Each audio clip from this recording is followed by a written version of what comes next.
Okay, lecture number 5. I think we did couple of problems in the tutorial, and then I also introduced the concept of variation of stress from point to point in the same body, that how does stress does not remain constant throughout. There are situations when it will remain constant, but then in general in a body stress is a function of point. Stress will vary from point to point. So, how do you take variation into account? And then we derived what is called equation of equilibrium. Equation of equilibrium of stress, and that involved how many stress component? There were two conditions of, two equations. Actually, we got three equations of equilibrium. We got three equations of equilibrium, and how many unknowns are there? How many stress quantities are there? Independent. Huh? Huh? No, 6. Sigma x, sigma y, tau xy in a two dimensional, because we were discussing two dimensional state of stress. 3. 3, yes, because tau xy is equal to tau yx. So, 3 equations. And how many equations of equilibrium? 3. Very good. Yes, anybody? Yes, if you take three equations, because we derived two conditions of equilibrium by summing forces in x and y directions, and then we took also moment about z axis. So, these are the 3, but then that involved 4 unknowns, not 3 unknowns. The last equation has given us that tau xy equal to tau yx. So, the moment equilibrium equation gave us that the shear stress is complementary to each other. On a orthogonal plane, the shear stresses will be same, and of course, the directions, it does not say anything about the direction. I have explained how the direction will be, but it says that on orthogonal planes, two orthogonal planes, shear stresses will be same. Okay. So, tau xy equal to tau yx. So, then you are left with, supposing you take the third equation, third result into account. So, you are left with 2 equations and 3 unknowns. So, such a problem, that means you have got only 2 equations of equilibrium and there are 3 unknowns. What are the 3 unknowns? Sigma x, sigma y and tau xy or tau yx. One of the two, one shear stress and 2 normal stresses. Okay. So, can you, because after all they are differential equations, because we have taken variation of stress into account in x and y direction. But then in principle you cannot solve 3 unknowns by 2 equations. Can you? You cannot. You need 3 equations. So, we are short of 1 equation. You pay attention to this. We are short of 1 equation. In order to find out the 3 stresses, we are short of 1 equation of equilibrium. 1 equation. Equilibrium we have already written 3, but there is a shortage of 1 equation. So, such a problem, see, now you write it on your notes. I am not writing it here. Such a problem where the number of force or stress unknowns are more than the number of equations of equilibrium. Number of unknowns in terms of stresses or forces are more than the number of conditions of equilibrium. Such problems are called statically indeterminate. That means we cannot solve them. So, they are, that means by sheer means of equilibrium conditions, you cannot solve these equations, these unknowns. So, such problems are called static, S-T-A-T-I-C, statically. So, statically indeterminate, number of unknowns, number of stress unknowns. See, this is stress, or in case it can also be forces, that you already, I think you must have done this last course. In last course you must have done for rigid body mechanics. So R forces are unknowns. So now we are talking this same thing, number of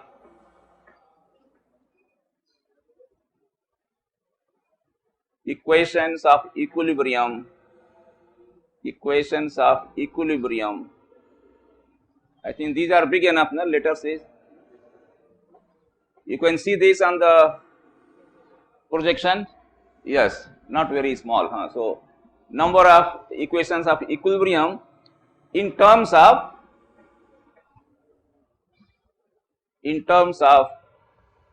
either stresses or forces, because there is, so such problems are called statically indeterminate. So we will study in this course, which we did not do in the last course. Last course you solved only statically determinate problems. Rigid body mechanics, you handled only statically determinate. You left indeterminate problem. Your support conditions were such that the number of unknowns were always equal to the number of equations. But if you had put more constraints, supposing a simple rigid beam with two ends clamped,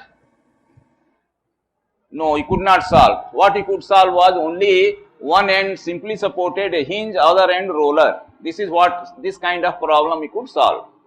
But you could not solve a clamped end. Let us say clamped means fix it, and other side hinge. No, again you could not solve such problem. So such problems were statically indeterminate. So here also in terms of finding out internal stresses, you have situation, these are, such problems are called statically indeterminate, and such problems can be handled only if you study not just the equilibrium, because we have not studied anything about the what kind of deformation is there. A body is there, force is applied, stress is produced, that is what we have studied. What is the shape? Is there any change in the shape? We did not discuss anything about the deformation. So such problems can be handled only when we study deformation. So unless you study deformation, that means change in shape, movement of particles from one point to another, you cannot solve such problem. Is it clear? So in today, before I go to the next topic, I have brought a simple problem for you. So this is because I thought that before we go to the next problem, next topic, we do this. There is the other pen.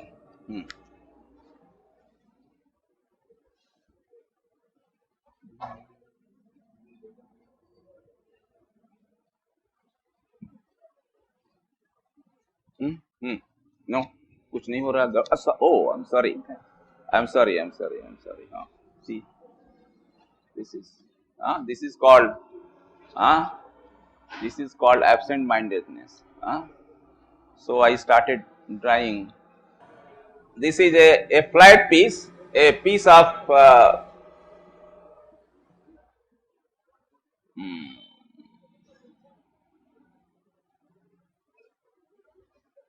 which is cut over here, and then I am having another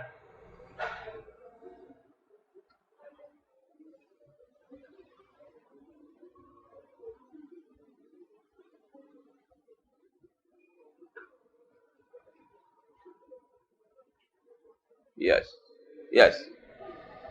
So there are two pieces. See, this is a flat piece and this is another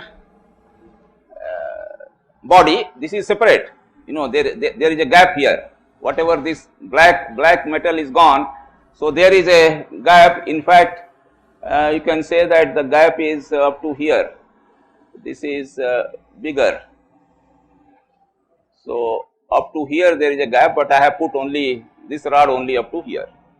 So I have inserted, there is a clamp like thing, and then I am putting another piece, and it is just fit.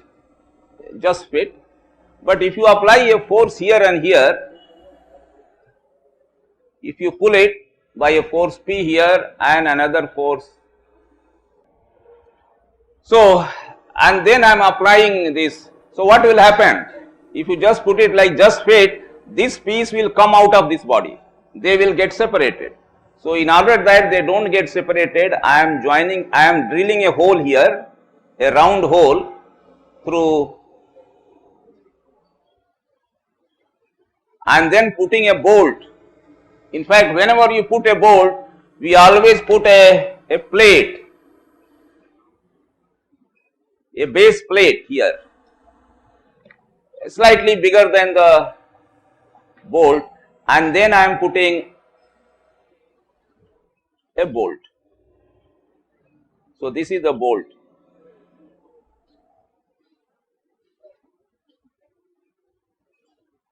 So this is the bolt, and here you have and you tighten this from this side.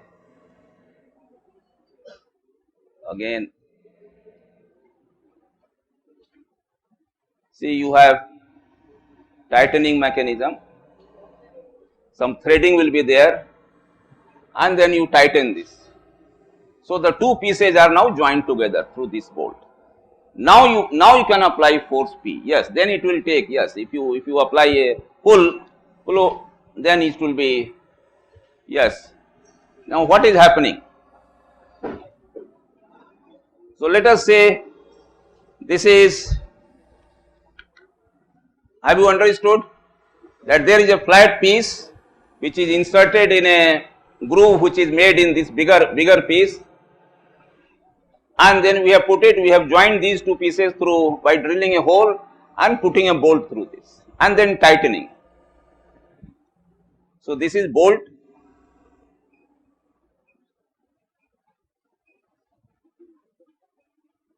What is this called? This one which you tighten? Nut.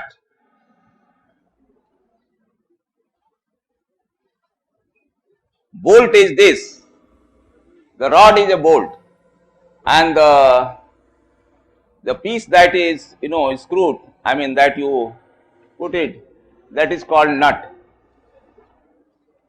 It is unfortunate that this course is not there. Every engineer must know what is a bolt and what is a nut. We used to draw drawings for this, basic drawing for nut and bolt. It was a compulsory drawing course. Okay.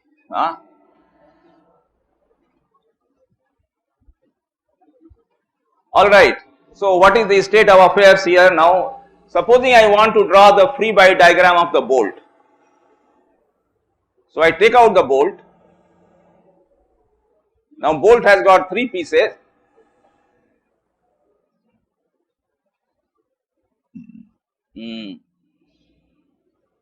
You have the plate here, and then you have the nut. Similarly, here also you have the plate and then the nut. Now it has got three, so three zones are there. So what is happening? See, if you are pulling this surface, see this is trying to pull on this side and this is coming this side. So there will be stress generated over here at these two surfaces. Similarly, there will be stress that will be generated at this surface, not over here and here. So it will be only on one side of the bolt, and of course it will be semi-circular. See, bolt is a circular cross section. So the circular cross section, if you see, there will be some stress some disturbance, it will be like this, up to here. Now for simplicity, we will assume that these values are all equal. It is a uniform stress. Normally it is never uniform. This will never be uniform. This diagram, this stress that is produced between the bolt and this piece, the bigger piece, is never uniform. It will be only on one side. It will not be on this side. Only one side. You are pulling. So here, so I will just show it that yes, there will be some stress distribution from here to here, and it will be semicircular, and it will be like this. Similarly here at the bottom, try to understand this, it will be like this, and in the central portion here, this surface will be under stress, this side. So this will be like this. So if you call this A, B, C, D, so this is A, this is B, this is C, and then this is D. So you have this 1, 2, 3. Now these stresses that are generated on the surface at the 3, this side and this side of the bolt, that is keeping, this is the free body diagram of the bolt. Bolt has been taken out from this body. Bolt has been taken out from both the bodies. There are two bodies. There is a body A and there is a body B. These two bodies, bolt has been taken out. Now we are showing the kind of force system, kind of stresses that will be. We don't know the magnitude, but yes, we have just shown, yes, this will be pressed here, this will be compressed here, there will be some pressure here, and that is how it will be. Okay, and equal and opposite force will exist on the other body. If you have to draw the free body diagram of part A, then the opposite of this will be acting on part A over here. Similarly over here, and similarly on part B, opposite of this will be acting here at the interior surface, at the interior semicircular, and the depth is this much. This is the thickness, depth of the member. So it is acting throughout the depth and in this semicircular. So this is the cross section, and the depth is this one and this one. Is it clear? So this will give you, now what are the values? I don't know the stress distribution, but at least from this, if this is P, then it must have a relationship with P. Which one will be P? Which will be, so if you integrate all these stress distribution, this must give me a P. If you integrate all this, this must give you P by 2. If you integrate all this distribution, means integrate over the area, integrate over the semicircle plus depth, this much depth, then multiply that area, so this will be P by 2. So now this is in equilibrium, P by 2, P by 2. The bolt is under action of forces that are in equilibrium. So one diagram is this. Now this gives you bearing. See, this surface of the bolt is bearing, there is a bearing between the surface of the bolt and the surface of part A here. It bears, there is a contact. So we call this kind of stress as bearing stress. So that will be P by 2 divided by the area of contact. And area of contact will be semicircular, this one multiplied by depth. And then this is, so that is called bearing. So concept of bearing stress, I thought that it might have been covered by Professor Jangid.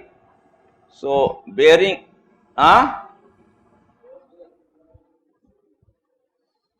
so we also find out, in addition to shearing stress, it is a bearing stress. And what is the nature of bearing stress? Is it a shear stress or a normal stress? It is a normal. So nature is bearing stress is normal. normal to the surface. But this has a particular name, it is called bearing, because one part of the body is bearing against the other part, pulling. So you find out the bearing stress. Then the other thing is, supposing I draw the free body diagram of only the central portion, lecture 5, sheet 3.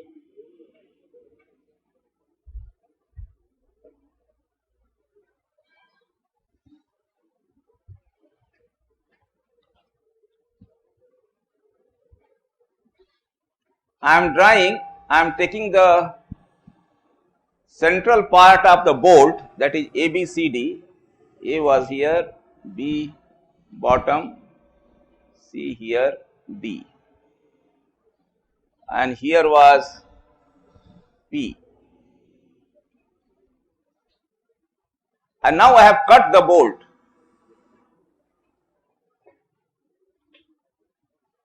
What I have done, I have cut the bolt.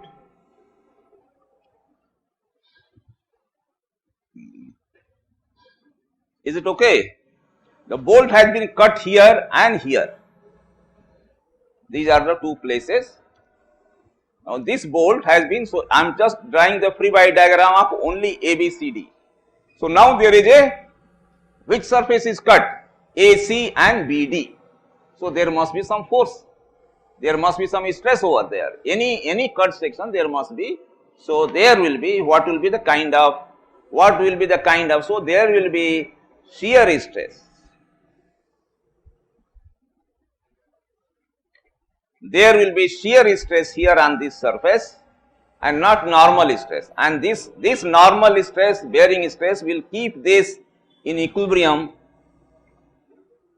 and these will be shear stress. And shear stress will act on which area? Cross section of the bolt. So cross section of the bolt is having,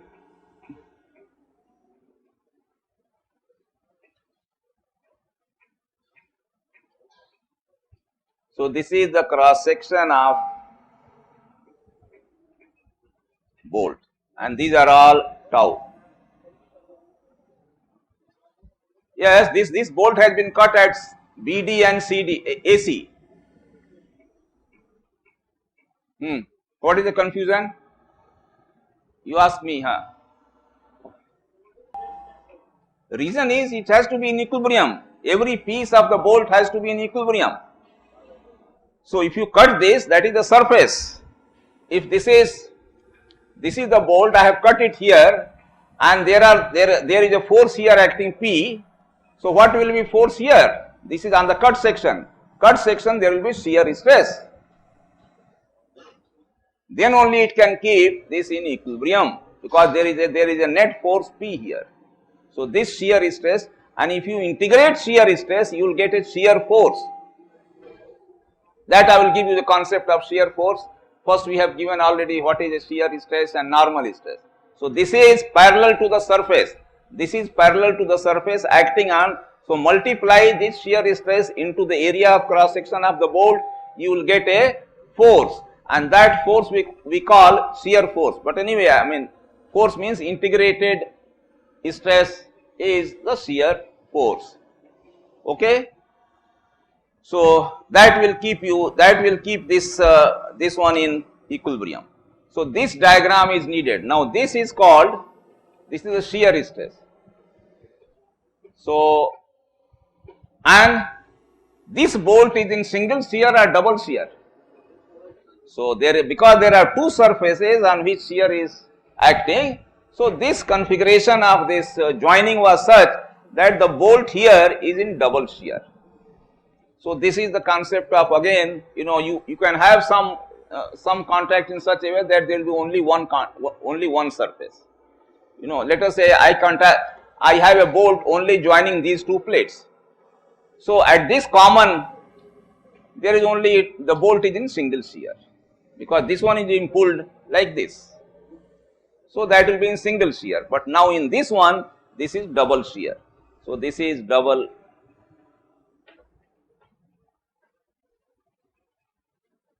Then if you integrate this and if you call this as V and V, let us say V and V.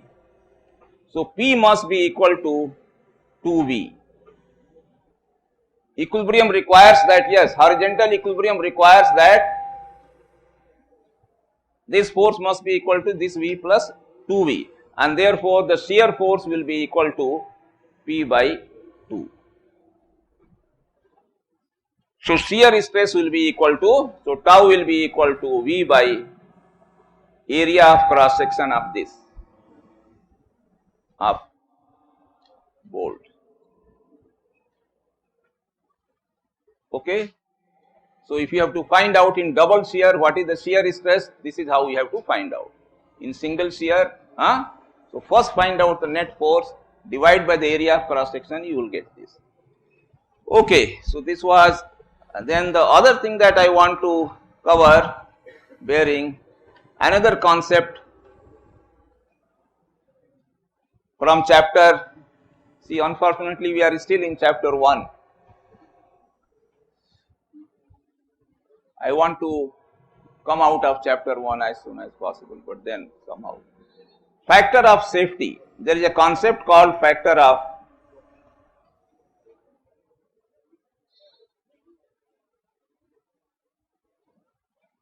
what is a factor of safety?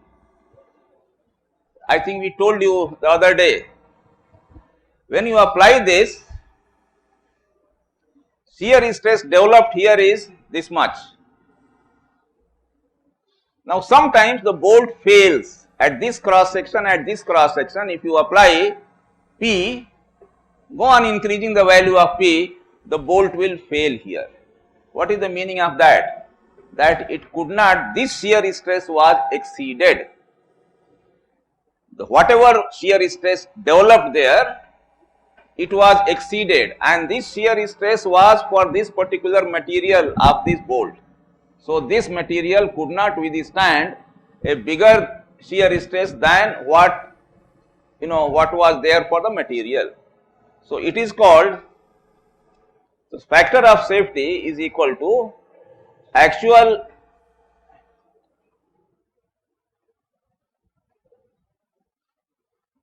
load applied, that means whatever physical load is there, R actual stress,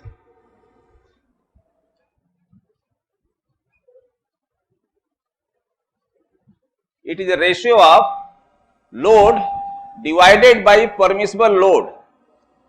I cannot, the moment I apply a force which is bigger than some value, the system will fail. It will fail in shear, or it might fail also in bearing, I do not know, but it will fail.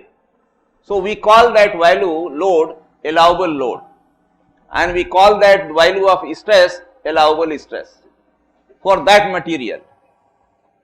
So allowable load for this was something, so this divided by, so this actual will divided by allowable, ALLOW,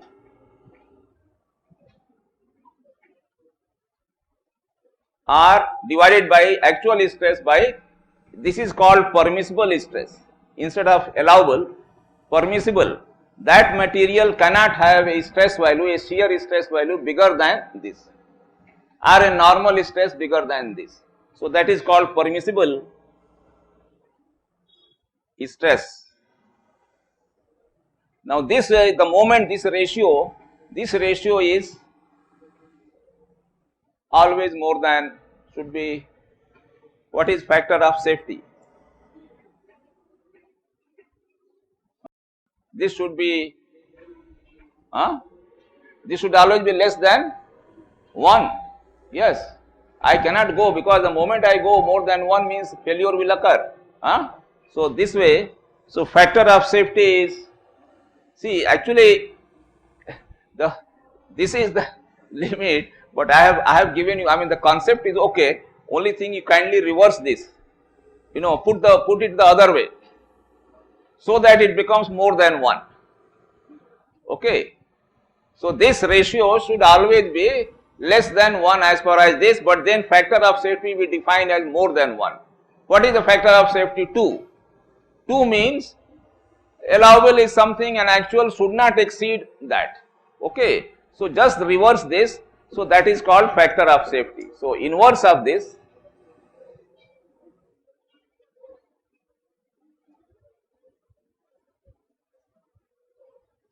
is called FOS, factor of safety. And this value is always bigger than, we always keep more than 1. 1 means you are just on the border, 2 means allowable is something and then you are going up to this. So we will say no, you bring it down, you reduce the value of load that is on the structure, so that your actual stress or actual load reduces, so that it becomes okay. So if it inverse.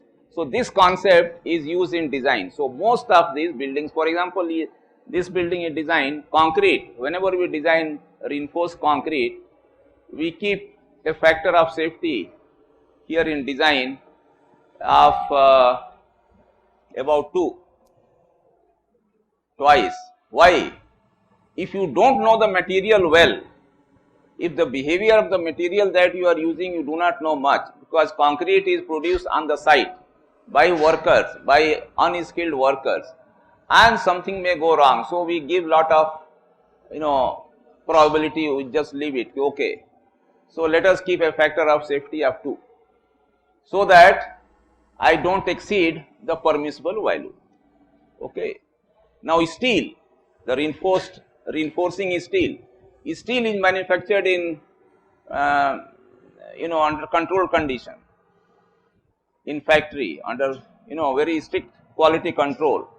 So for steel we keep a factor of safety which is lower than that, and it can be 1.5 or less than 1.5.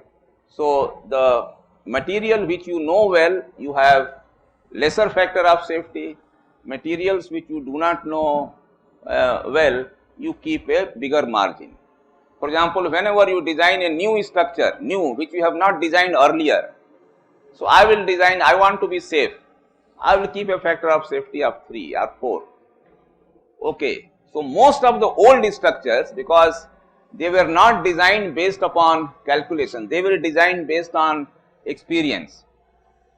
They were good designers, good, conceptually people could visualize, but perhaps they did not have the knowledge of finding out the stresses within the body in the early years, So that is why you find the old structures are massive, heavy,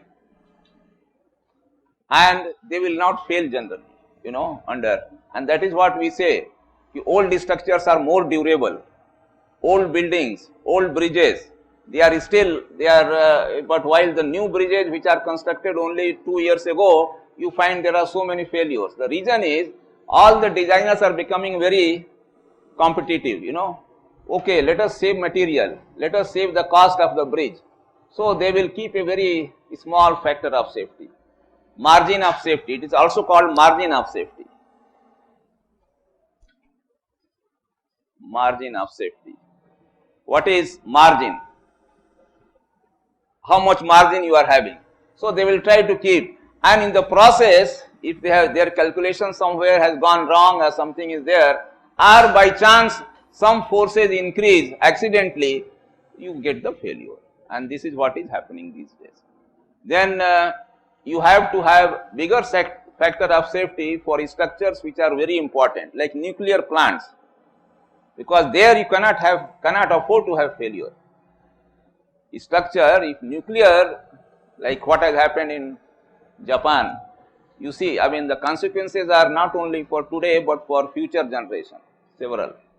So they have to be extremely sound, under all conditions, nothing should go wrong there. So you keep a large margin of safety. Okay, so important. Then same thing. All right, 4, 5.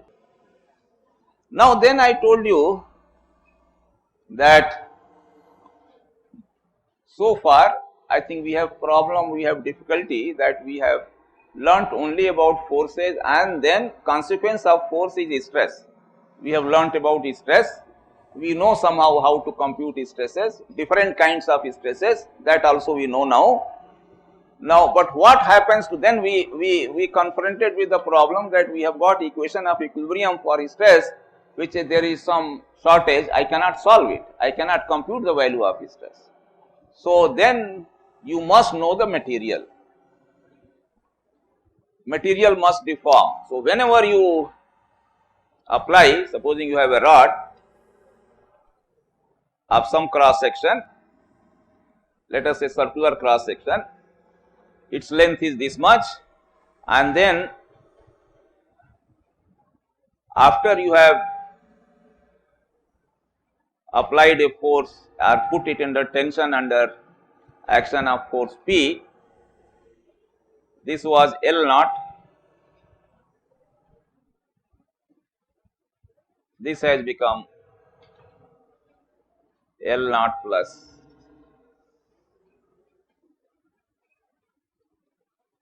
simple. A rod of cross section, any cross section, let us say circular cross section. Original cross section was A. In fact, when you apply the load, there will also be either reduction or increase in the cross section. Material, I think you can do this experiment, take any material, take a rubber piece and try to extend this. What happens? If you take a circular rubber piece and try to extend, the diameter will reduce, and if you try to compress, diameter will increase. So, that also happens. So, that I will take, but right now it is like this. So, this, let us worry only about the change in length, and let us worry only about that we have applied a uniaxial load, and so this is called, we define this ratio delta by L naught as what is called strain, and since it is in the longitudinal direction, in axial direction, so we call it axial strain or longitudinal strain.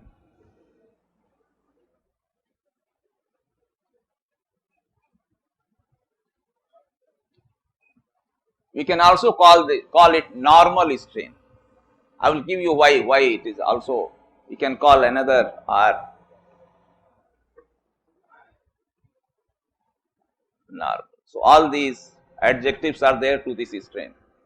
You can call it axial strain, longitudinal strain or normal strain. Change in length has happened. So, there is, at least now we have got some idea about deformation. Yes, if I apply a load, the rod does not remain of the same length, it increases in its length. Is it tensile? I mean, I have just taken positive load, I am applying a positive load. So, its length has increased, and so you have got a strain. Now, this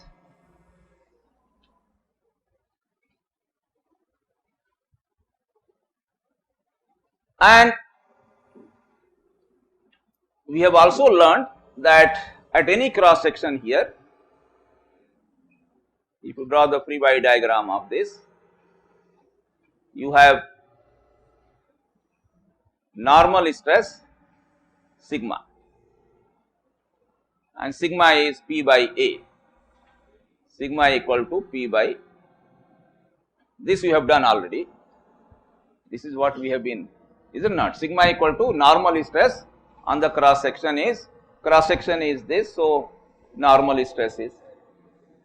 So, the stress is accompanied by a change in length, and now change in length we are non-dimensionalizing, we are writing a unit is change in length per unit length. So, this quantity, the strain is change in length per unit length. So, what is strain? Change in length per unit length. So, it is a dimensionless quantity, change in length per unit length.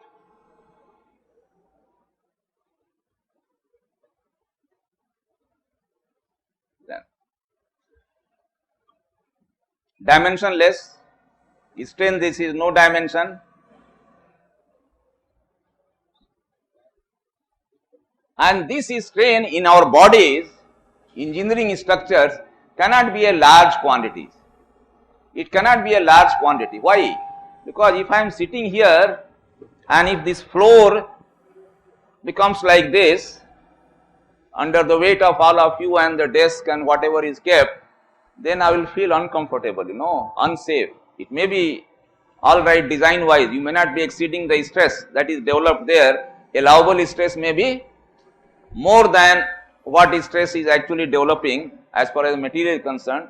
So, there could be a factor of safety, but you are allowing a deflection that is uncomfortable.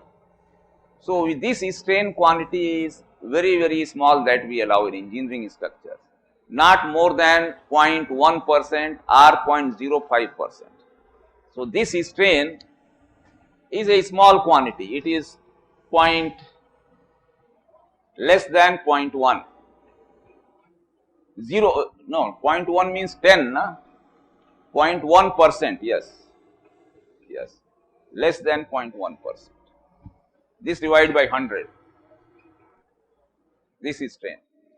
So, do not think that we can allow a large displacement. We cannot construct a floor of rubber material. You will be, I mean, that is all right for toys, but not for actual use, So, this is strain. Now, this is strain and stress, there is some relationship, and many of you must have started lab solid mechanics. So, at least some of you must have done a test of a rod under axial load. You test this, you take a rod and then put it in a machine called UTM, Universal Testing Machine. That machine is, you can apply tensile force or compressive force. So, it can be under tension or compression. So, normally we put it under tension and then we fix 2 points here, 2 points in the beginning, and then we watch how much is the extension of those 2 points as the load is increasing, and we measure the strain as the load is increasing. So, we plot what is the, yes, time is there. So, if you plot, this is lecture 5, 6. If you plot this is stress and this is strain, delta by we denote it by a notation, again Greek notation, we call it epsilon. It is like this, epsilon, sigma strain is by epsilon. So, this is stress and this is strain, epsilon. This is a Greek letter, and if you plot this as load increases, so you find out stress is P by A, strain is change in length delta by L naught. L naught is originally fixed length, not that total length. You in the center of the rod you fix 2 points, and then you watch the change in length. So, this you plot. So, you will find that you get a curve something like this, and you are doing it for I think 2 types of material. So, there will be a straight line up to some, then it goes up here, then there is a flat portion, and then there is a, again the material hardens. It is, I will tell you, this is goes up to the top, and then it goes maximum, and then afterwards it breaks here. So, we have 4 distinct zones.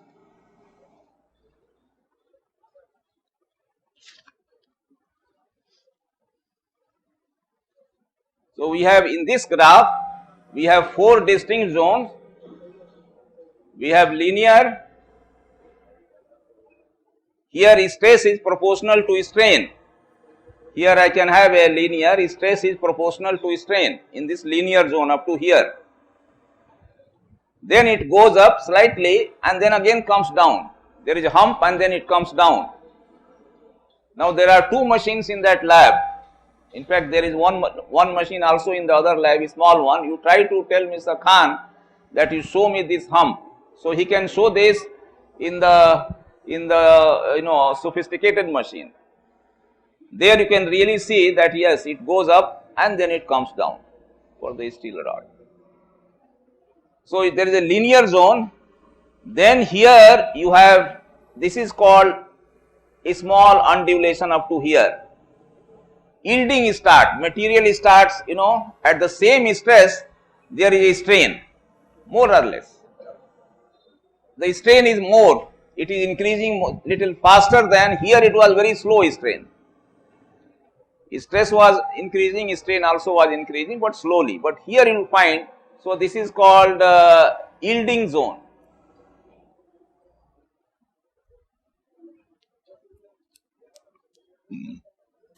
And yielding zone starts from, in fact, here up to here.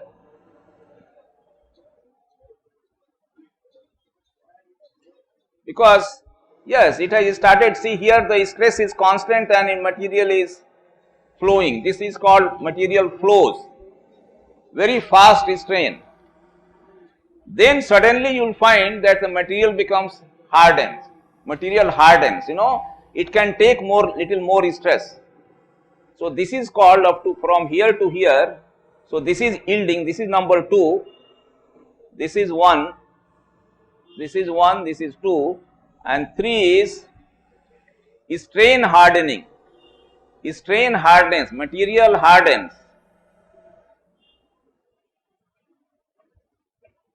And you have a slightly, now this slope is much smaller than this slope.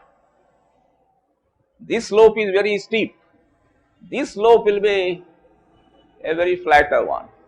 And then it goes to the maximum, and then you will find that it material softens. It comes down. You do not get any increase in stress, but you get a strain, and here it breaks. So the fourth one is called, this is number 3, and fourth one is it softens. Again we call that material softens. So strain softening. Strain softening. So this curve, and this is whatever I have drawn is for steel, mild steel.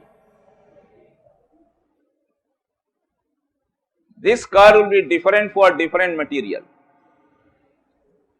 This curve will not be same. If you plot it for aluminum, it will be different. For rubber, it will be different. For any other carbon, it will be different. So, but then this will be different for different material. Okay. So we will start from here on the next class.